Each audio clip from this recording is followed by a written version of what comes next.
Emeli Sandé, un nom qui dominait les classements et les ondes au début des années 2010, était autrefois l'une des voix les plus reconnaissables de la musique britannique. Ses performances vocales empreintes d'âme et ses paroles chargées d'émotion l'ont propulsé vers la célébrité, lui valant de nombreuses récompenses et lui permettant de battre des records. Mais aussi rapidement qu'elle a accédé à la renommée, elle a semblé disparaître des projecteurs, laissant ses fans et le monde de la musique se demander que s'est-il passé avec Emeli Sandé.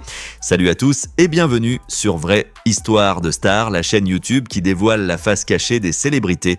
Aujourd'hui, nous plongeons dans l'univers de Emeli Sandé. Alors si vous êtes nouveau sur la chaîne, n'oubliez pas de vous abonner et d'activer la cloche de notification pour ne manquer aucune de nos prochaines vidéos. Née Adèle Emeli Sandé le 10 mars 1987 à Sunderland en Angleterre, Emeli a grandi dans un foyer multiculturel avec un père zambien et une mère anglaise. Ses parents ont encouragé très tôt son amour pour la musique. Malgré ses rêves précoces de carrière musicale, Emeli excellait également sur le plan académique et a étudié la médecine à l'université de Glasgow avant de finalement poursuivre sa passion pour la musique à plein temps. Au début de sa carrière, Emeli a adopté son deuxième prénom pour se distinguer d'une autre étoile montante, Adèle. Cette décision a marqué le début de son parcours en tant qu'artiste avec une identité propre, mais son chemin n'a pas toujours été facile. Pendant des années, Emeli a peiné à se faire une place dans l'industrie musicale extrêmement compétitive. Son tournant décisif est survenu lorsqu'elle a commencé à collaborer avec le producteur Naughty Boy. Ensemble, ils ont écrit des chansons pour des artistes comme Cheryl Cole et Alicia Dixon, ce qui lui a permis d'affiner son talent et de se faire un nom en tant qu'auteure-compositrice. En 2011, le premier single d'Emeli, Heaven, a révélé au monde sa voix puissante et son mélange unique de gospel, de soul et de pop.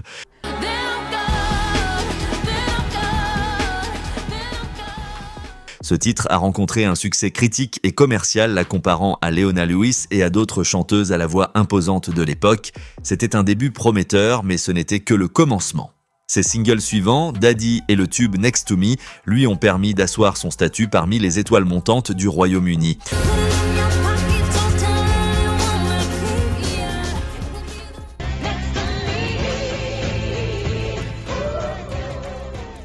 L'album de début d'Emeli Sandé, Our Version of Events, sorti en 2012, fut un véritable phénomène culturel.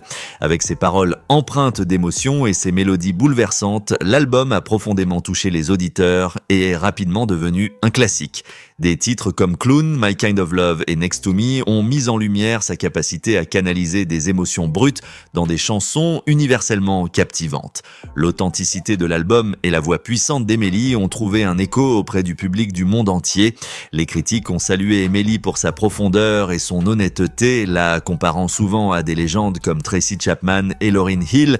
Contrairement à de nombreuses pop stars de l'époque, elle a évité la tendance de la musique électronique dance pop, restant fidèle à ses racines soul. Cette approche a porté ses fruits. Our Version of Events est resté en tête du classement des albums au Royaume-Uni pendant 10 semaines consécutives et est devenu l'album le plus vendu de l'année 2012 au Royaume-Uni, surpassant même 21 d'Adèle. Il s'est également classé deuxième album le plus vendu de 2013, renforçant ainsi la place d'Emeli dans l'histoire musicale. Mais son succès ne s'est pas limité à sa carrière solo. En coulisses, Emeli était une auteure-compositrice prolifique pour certains des plus grands noms de l'industrie musicale. Elle a écrit des tubes pour des artistes comme Rihanna, Katy Perry et Alicia Keys. Notamment, elle a coécrit Trouble pour l'album Glass Heart de Leona Lewis en 2012.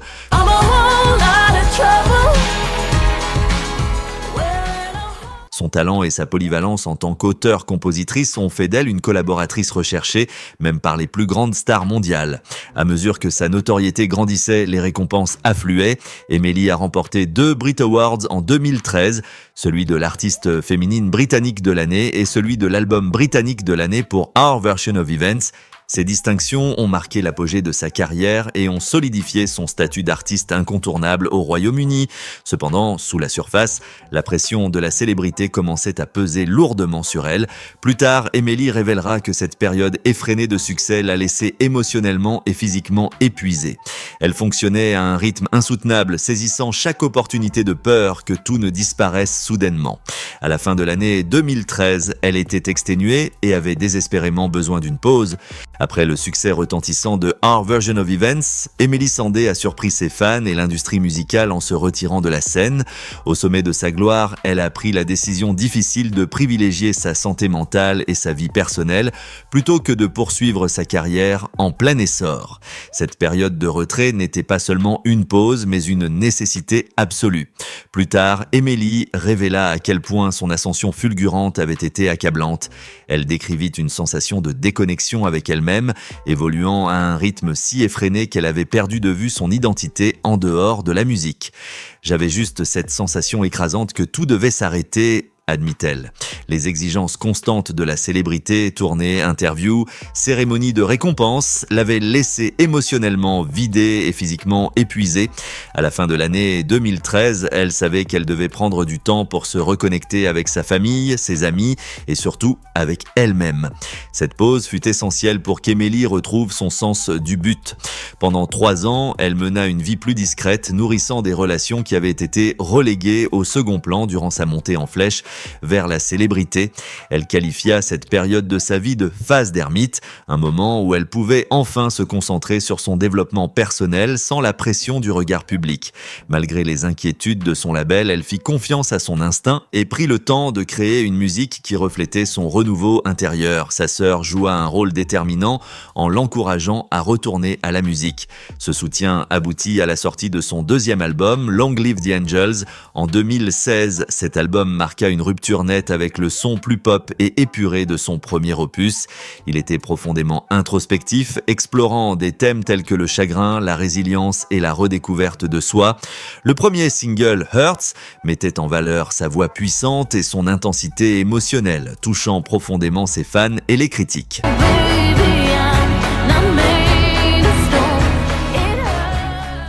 Bien que Long Live the Angels ait connu un succès modéré, il n'atteignit pas les sommets vertigineux de son premier album. Cependant, pour Emeli, il ne s'agissait pas de reproduire son succès passé, mais plutôt de créer une musique qui lui ressemblait véritablement. Ce changement marqua un tournant dans sa carrière. Elle avait retrouvé son identité artistique, choisissant l'épanouissement personnel plutôt que la célébrité.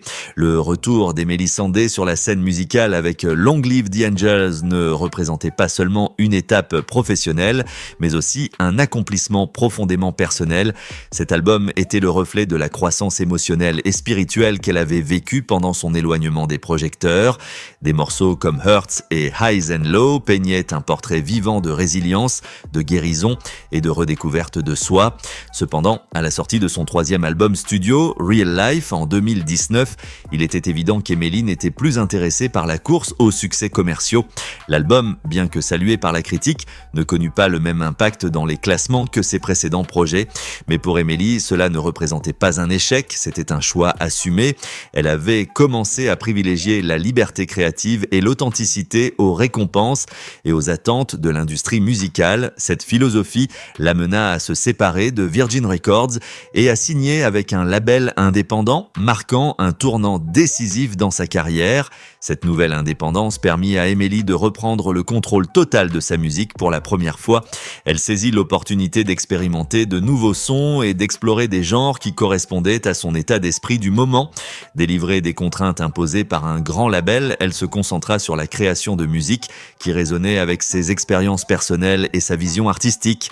Durant cette période, Emeli vécut également une révélation personnelle qui influença profondément sa musique. Elle annonça publiquement être tombée amoureuse d'une femme, marquant une étape importante dans son parcours d'acceptation et de découverte de soi. Cette déclaration fut accueillie avec un large soutien et une grande admiration, ses fans saluant son courage et son authenticité. Dans ses interviews, Emeli expliqua comment cette relation lui avait apporté une paix intérieure et une clarté qu'elle cherchait depuis longtemps. Ce bonheur retrouvé lui permit d'aborder son métier avec un nouvel élan et un sentiment de renouveau. Son parcours, passant du statut de superstar mondiale à celui d'artiste indépendante, mettant en avant sa santé mentale et son épanouissement personnel, devint un véritable témoignage de l'importance de rester fidèle à soi-même. La carrière d'Emeli Sandé nous rappelle que le succès ne signifie pas toujours rester sous les projecteurs. Pour elle, prendre du recul a été la clé pour retrouver sa voix, à la fois en tant qu'artiste et en tant que personne.